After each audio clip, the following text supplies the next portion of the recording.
Hi there, my name is Rick Hill. I work for the Presbyterian Church in Ireland as Discipleship Development Officer, and I really appreciate the invitation to share with you in this really great initiative that's aimed to encourage you in your ministry, in your vital ministry in these days. I probably know the answer to this question before I even ask it, but I wonder, do you ever feel weary, exhausted, and worn out? I want to reflect today on a story of Moses that's told in Exodus chapter 17. He was about to go into a battle against a fearsome enemy, but the tactics that he chooses just seem totally bizarre to me. Because rather than confront the enemy on the battlefield, he retreats instead to the safety of the hillside. We're told that he says, "Choose some of our men and go out to fight the Amalekites. Tomorrow I will stand on top of the hill with the staff of God in my hands." And to me, this seems like no way to prepare for a battle or to lead your people.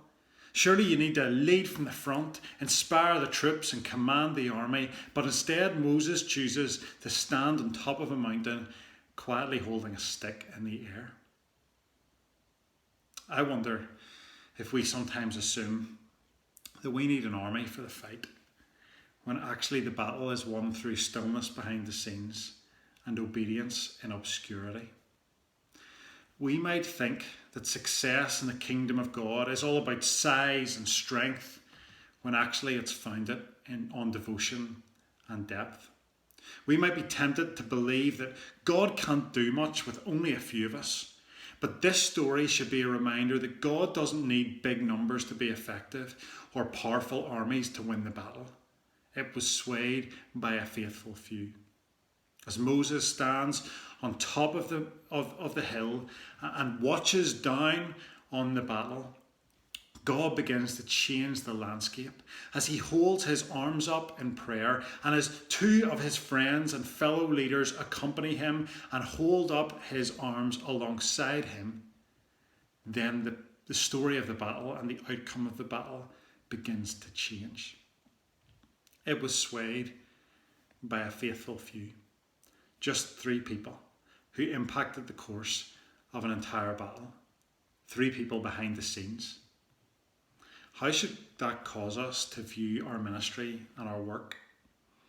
The battle here wasn't won by better strategy, increased productivity, greater activity, or even more people, but it was won through stillness, trust, and obedience behind the scenes.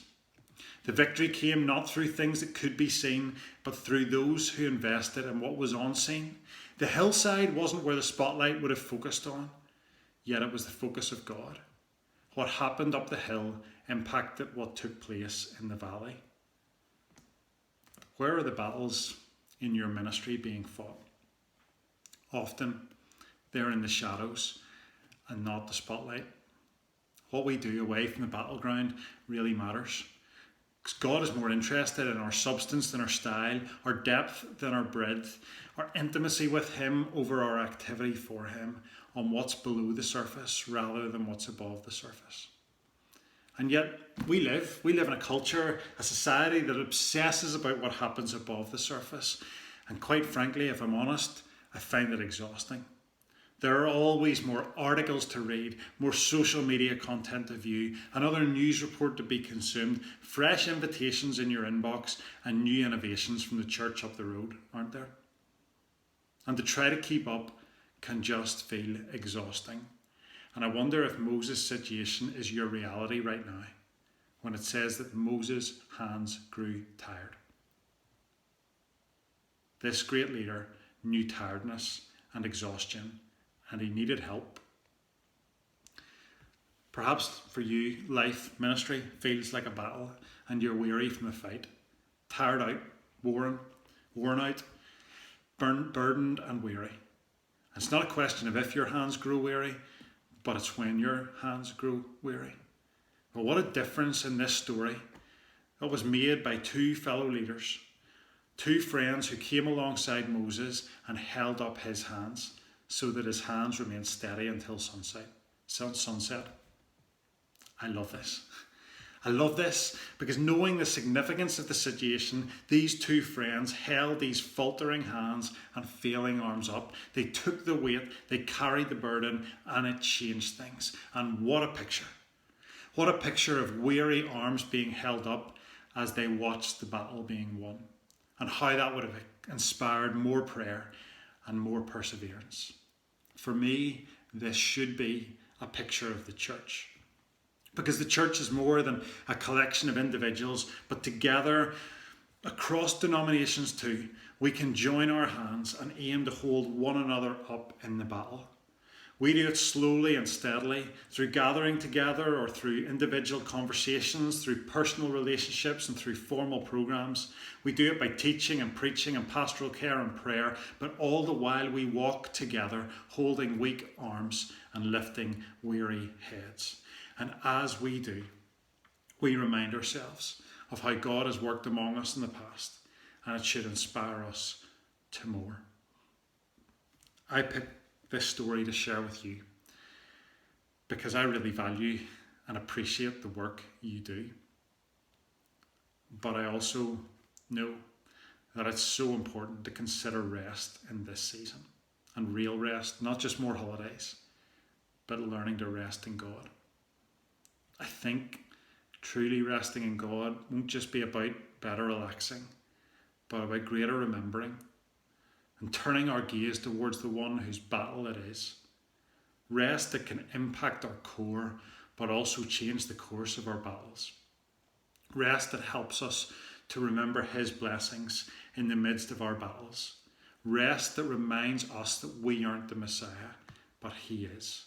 And I need this so much, because often I've defaulted to working hard and filling my diary and rushing around and being busy and neglecting rest. And this season hasn't just been an opportunity to rediscover rest at a human level, but I think it's also been an opportunity to really learn about renewal on a spiritual level. Did you catch the fact that the battle wasn't won by humans? It was won on a spiritual level. Like the old song says, the battle belongs to the Lord. How can you prepare for the battle? You can do so by resting in the shadows and learning to embrace stillness and obedience in obscurity, away from the battle, away from the spotlight. I do some running in my spare time, and something I've discovered is that the secret of training for a marathon is not actually in running hard all the time, but actually in running easy most of the time and resting well so that you're ready to race. The best runners are those who train at the extremes. They run really fast a couple of days in the week to improve their speed, and then either run slowly to build up their endurance or rest during the other parts of the week. So what separates the pros from the pack is actually how they prioritise recovery and rest. They rest so they are ready to race. Are you ready to respond to criticism this week or an outburst from someone? Are you ready to give an answer for your faith or care for someone in a really difficult situation? Are you ready for the temptation that might come your way this week? Embracing rest will help you to prepare for the fight. So will you embrace rest and trust God enough to pray about it and leave it in his hands? Will you prioritise and embrace rest by trusting God enough to take a day off this week? Will you prioritise rest and trust God enough to turn your phone and your emails off? Let me finish with a story, because there's a story told of a ship and its crew in peril on the sea. In the engine room, the men were being tossed back and forth, and with each pitch in the sea, they became more and more convinced that they wouldn't make it through alive. One of the crew managed his way up to the bridge of the ship just to see if there was any chance of surviving. Several minutes later, he returned to his shipmates, and though the seas had grown no less angry, he reported to them that they were going to be fine. "How can you know?" he replied. "I've been to the bridge," said the crewman, "and I saw the captain's face, and he was smiling." Our captain is smiling. He's not restless about today or fearful about tomorrow.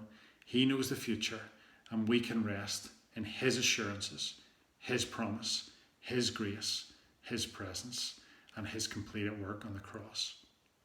He's got this. We have one who holds our arms up for us when they are weak. And may you be able to hold the arms of another as they too face the battles ahead of them. The battle is his, the victory is his, and the rest can be ours. God bless.